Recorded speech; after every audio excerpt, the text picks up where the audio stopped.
Olá, tudo bem? Bem-vindo a mais uma aula aqui no SOT de Biologia com a prof. Ana Lia. E o que a gente vai ver?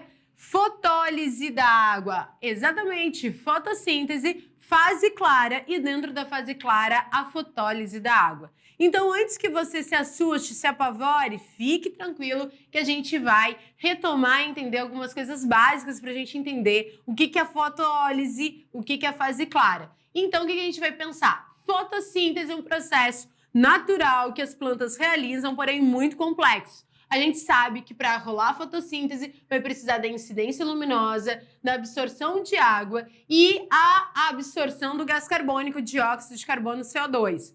Vai acontecer consequente liberação de oxigênio? Vai, mas a principal função da fotossíntese é a produção de glicose. Muito bem, já revisei, tranquilo. Só que a gente está falando da fotossíntese em seres autótrofos, por exemplo, as plantas. As plantas, elas terão uma organela nas suas células, né, das folhas, que é uma organela chamada de cloroplasto. Lá no cloroplasto, a gente vai ver, a gente já viu lá no início, na introdução da fotossíntese, que esse cloroplasto, ele vai ser composto de moedinhas, de bolsinhas, que armazenam a famosa clorofila, esse pigmento responsável pela fotossíntese, esse pigmento que dá a coloração verde às plantas. E o que vai acontecer? Esta clorofila vai ser excitada pela luz e vai começar o processo de fotossíntese no tilacoide.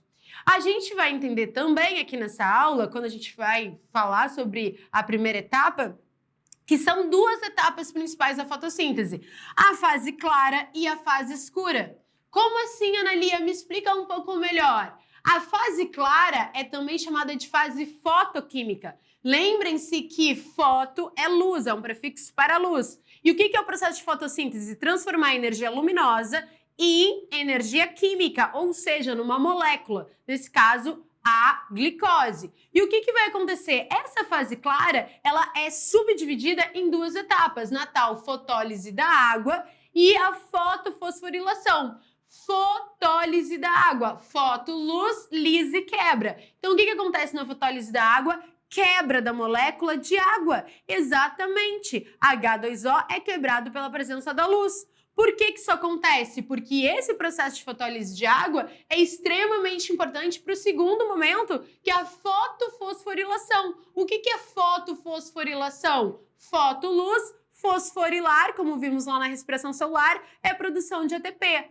Essa ATP, essa energia, vai servir para a fase escura acontecer. A fotólise da água, depois entenderemos como, a quebra da molécula de água é fundamental para a produção de ATP. Ana Lia, mas glicose serve para produzir... Desculpa, fotossíntese serve para produzir glicose? Sim, na fase escura ou fase química acontece essa produção de glicose, mas para isso ocorrer tem que ter um pouquinho de energia, que acontece aqui, a produção de ATP e outra molécula energética que é a chamada NADPH ou NADPH2. E para que isso aconteça, a quebra da molécula de água aconteceu. E aí vai acontecer o ciclo de Calvin, ou o ciclo das pentoses, que é a real produção de glicose. E aí, meu amor, olha só, água entrando é quebrada, acontece ali a produção de ATP e o que sai? Oxigênio. E aí a gente entende que a produção de oxigênio, a liberação de oxigênio na fotossíntese é resultado da fotólise da água. E onde isso acontece? No tilacoide. E quem participa? A clorofila. Então, a clorofila é fundamental para que a molécula de água seja quebrada através da luz. Então, a gente não pode esquecer que o oxigênio liberado provém da molécula de água, a questão mais básica quando se fala de fotólise de água. E o que a gente vai saber, então? Todos os átomos de oxigênio vêm, né, através das moléculas de água. Precisa de 12 moléculas de água para sair 6 moléculas de gás oxigênio.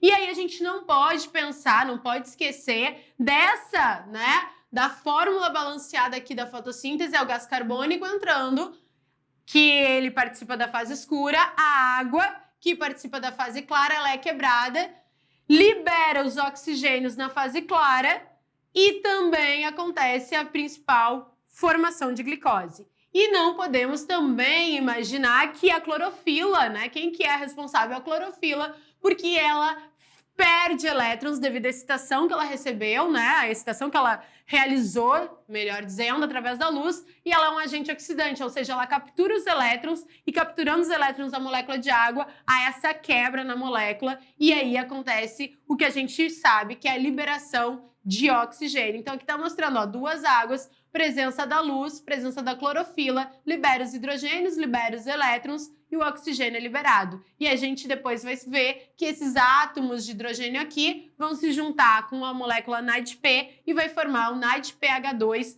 que é uma molécula, assim como a ATP, carregadora de energia. É isso aí, fechou, entendeu? Então, até a próxima!